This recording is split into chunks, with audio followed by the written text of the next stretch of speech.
Check the mic and make sure it sound right, boys. Hey, buddy. Hey, buddy. How you doing?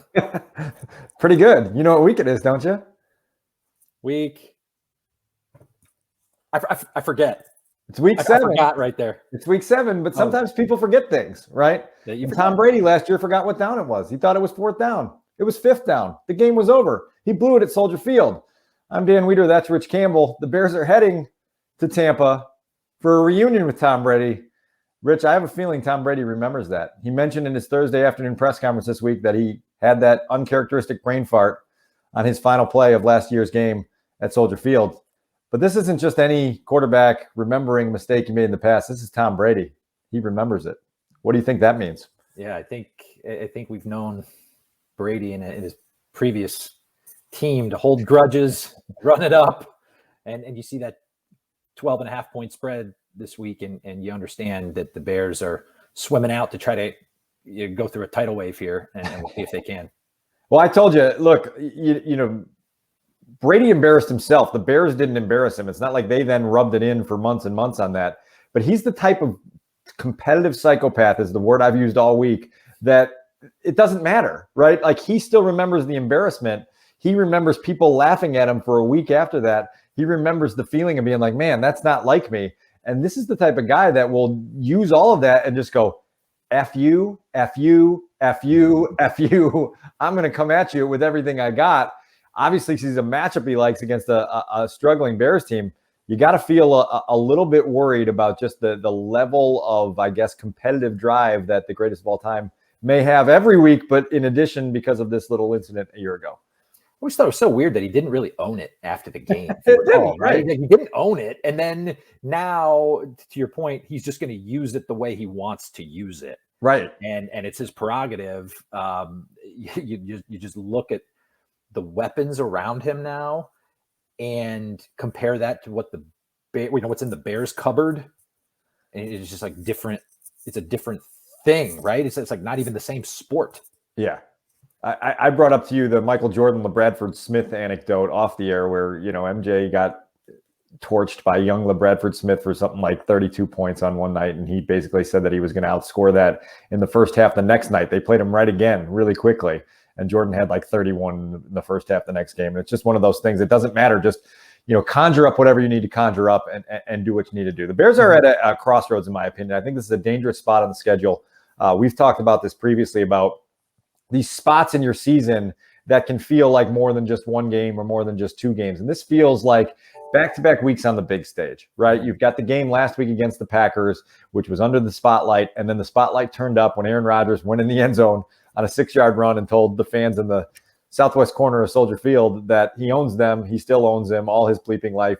He still owns them. The Bears hung in that game. It wasn't an embarrassing loss until Aaron Rodgers decided to embarrass them with that insult that then became national news, which then became news inside House Hall all week, with players talking about it, with Olin Kreutz threatening to punch Aaron Rodgers in the face, with Cole Kmet, lifelong Bears fan, saying Aaron Rodgers isn't wrong. You know, he has owned the Bears since I was a little kid, and it's up to us to change the narrative. Well, now you go the next week to play what is the Super Bowl frontrunner right now, the Tampa Bay Buccaneers, obviously hitting stride offensively, and you say, boy, if you're the Bears and you look at these back-to-back games, these might not just be 2 losses. They could be 2 losses that send the season in a spiral. I'm curious where you're at with that. Well, yeah. I mean, overall, when you look at what the Bears are right now, they have held serve is the way I look at it. And in fact, they've done better than hold serve. They have not lost a game they were favored to win. And they actually won a game they were underdogs in Vegas, Vegas, right? So they're holding serve. And when you're an NFL team that just holds serve, unless you're favored in every game and winning all the time, right? Like the Buccaneers. But if you're like the Bears, they're who we thought they were, right? They're this 500 team. They're the kind of middle of the road. They can win games against teams that are down, maybe steal one from you, maybe give one away. And so to that point, I think you have to cling to that when resisting the compulsion to make more of one game than it really is. I mean, the Bears are 12.5 point dogs going to play the NFC favorite. They're probably going to lose. And so whatever happens on the field Sunday, like, don't be surprised, right? Don't let it just rock your world. You see it coming very clearly. And I think one thing to remember, we talked about last year's game. It was in week, let's see, 3, 4, 5, right? Week 5. Yeah. Like, that's Brady with a new team in a pandemic and a new coach. Like, that offense obviously got so much better. They only scored 19 points in that night game at Soldier Field. So now they're playing a team that's loaded, right? They're greased up, they're hitting on all cylinders, and the Bears are going to go down there and lose, right? So okay, right? Like, just formulate that in your head right now.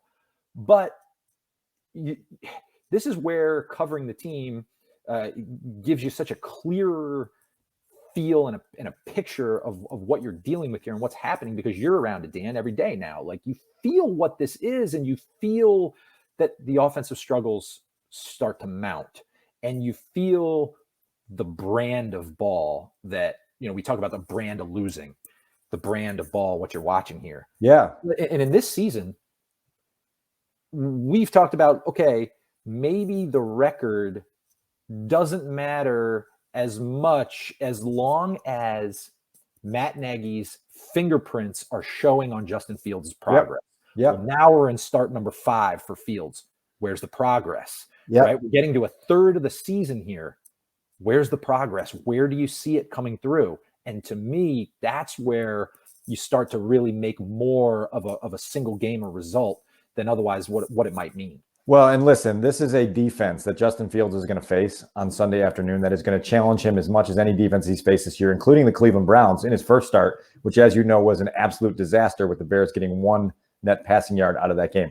This Buccaneers defense has a front 7 when fully healthy that is as good as any in the league. I mean, you go across the front to the outside linebackers, to the inside linebackers, and Levante David and Devin White, and you just see a group that can shut down your run, right? Vita Vea at the nose tackle is going to make life difficult on you. Well, also, as a rookie quarterback, you've got Todd Bowles as a coordinator who likes to throw a high volume of blitzes at quarterbacks, no matter if you're a rookie or a veteran. He blitzes a lot, and he does them from a number of different looks. And so Bill Lazor, the offensive coordinator of the Bears at Hallis Hall this week, said, we've got to prepare Justin to understand these are going to be coming all game long, and they're going to be coming from a lot of different looks. And you hope that he remembers all the things that we installed in OTAs and minicamp and training camp and the things we worked on over the summer, so that you can just rely on your rules and not become overwhelmed with all you see. Well, that's easier said than done when you're facing a defense that, one, is going to come at you all afternoon long, and you're facing an opposing offense that may put you in a chase game, right? That elevates the urgency and the pressure on each drive to keep up, right? To keep this thing from getting out of hand.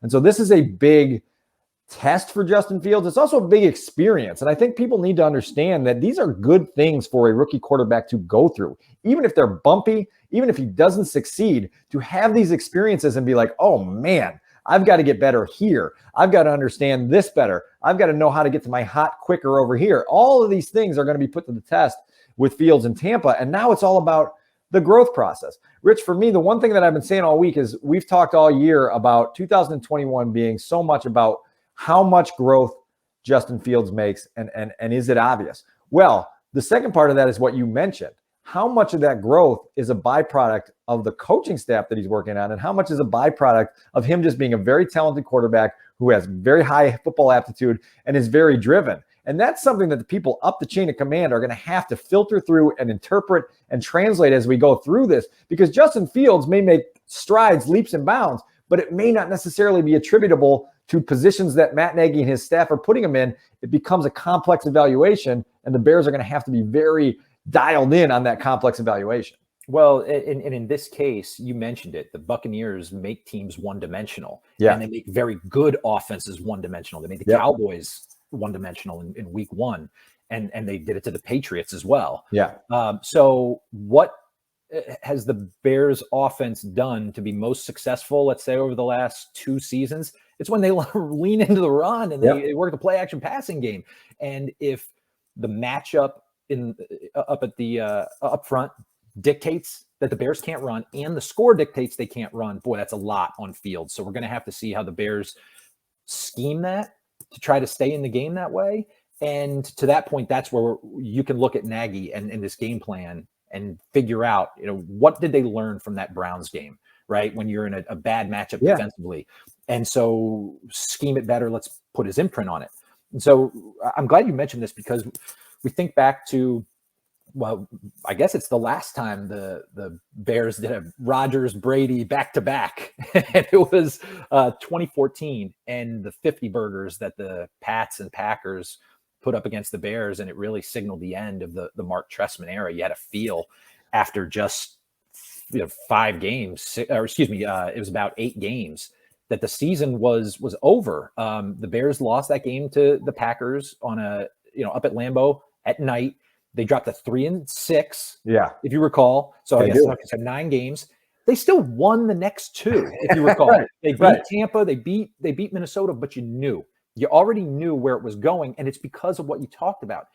You could see through the record, and you could see the brand of football. You could see that the coach team connection was frayed, and you could see that the processes weren't working.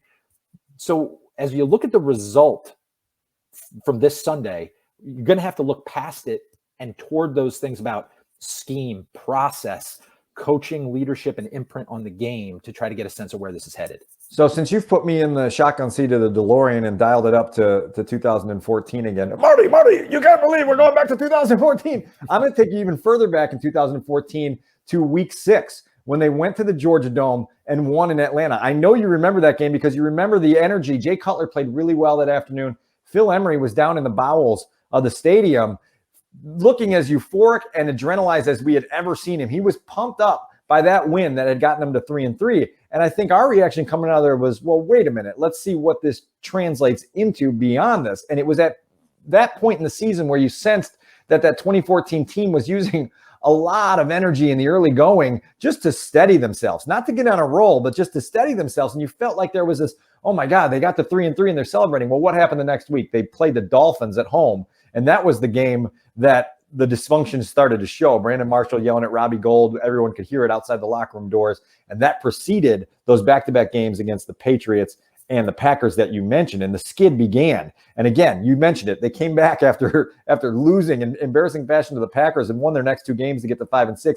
But everyone knew it was over. And that's why I've been referring to this week as a potential lever game, and meaning that Tom Brady can pull the lever and the bottom can drop out of the Bears season if he wants to turn it into a 45-13 game, right? Because you know what those games do. They bring outside scrutiny. They bring just discontent and vitriol from the fan base. They bring national analysts to your building saying, so-and-so's got to go. So-and-so's got to go. These things become these mushroom clouds if you're not careful. And so as much as anything, you and I both are going to pick the Bears to lose in this game. The key for them is keeping it respectable and keeping it close so that the lever doesn't open up, right? Maybe only one part of the lever opens up and half the floor drops, and you can grab on if you're the Bears and pull yourself up and figure out where to go. But I just worry about this team's ability to kind of withstand another embarrassing loss at this stage of the season with all the emotional fuel, as we talked about last week, that they've already used just to try to get themselves steady.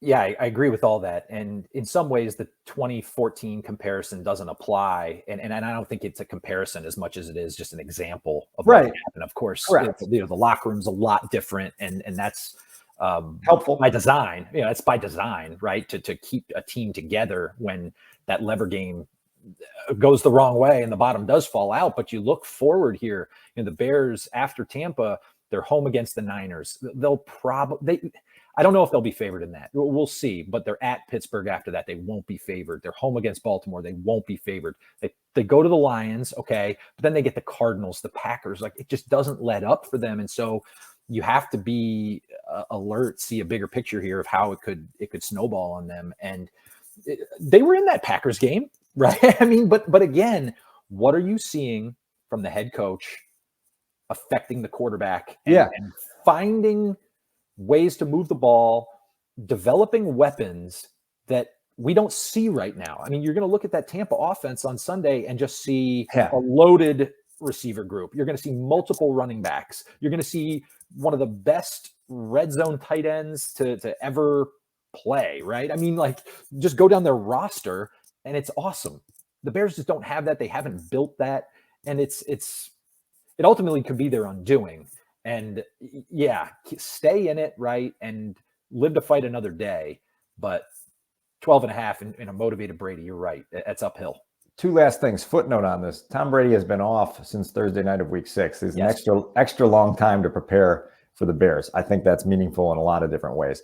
The other thing I want to bring up is there's been talk inside Hallis Hall in the last week and a half about the way that the Bears have tried to position Justin Fields for more success in taking things off his plate after the Cleveland game. Now, some of those things are being added back on, but it was, okay, what does that mean?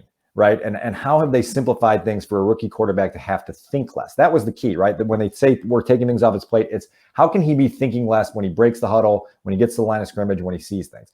And so some of that is reducing the number of motions and shifts that you have on a play. It's reducing the number of things that you're asking a rookie quarterback to read on an opposing defense with RPOs and saying, okay, where's the advantage throw here? You know, it's making things a little bit easier. And Justin Fields, sort of in a subtle way at his press conference on Wednesday, said, when you simplify things and a player is able to play faster, they usually play better. And it was said, again, very subtly, but it made me think of some of the things that undid Mitch Trubisky, right? In terms of, man, there were times where it just felt like his wheels were grinding when he was trying to figure out within a series what's the next play, and what personnel just came in off the field, which 4 guys just went to the sideline, which 4 came in, how do I have to position them, who needs to go in motion, what's my check here, are we running an RPO? There's a lot in this offense at its highest level. This quarterback isn't ready for that. A lot of quarterbacks aren't ready for that. And I think what you're hearing inside Hallis Hall is we need to make this a lot simpler.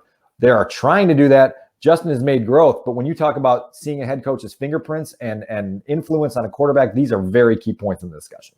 You got to play to your players' strengths. And if that means just letting Fields' athletic ability shine through whatever scaling back they need to do, then that's coaching, right? But theoretically makes your offense less effective schematically. So as long as Fields can execute, we'll see the final product and what that ends up being. They've got to protect him. They've got to stay in manageable down and distances. I think it's just a real uphill climb. The body of work continues to come into focus, right? Still early, like we said, only start number 5, but you got to see the growth. You got to see the progress. I mean, for as vague a term as that is, that's what we've been told is the measuring stick. And so you don't see it based on what you see every Sunday, and also statistics and the record. It leaves a lot to be desired. So off I go to the pirate ship this weekend to see what takes place. Mm-hmm. You know what time that game is at Florida local time on Sunday? I think it's at 4:05. 4:05. Not 3:05. That's Central Time. It's 4:05 in Tampa. So we'll watch it. You'll watch it. Our audience will watch it. We'll come back next week with a lot more. Enjoy the game. That's Rich Campbell. I'm Dan Wiederer. Take care.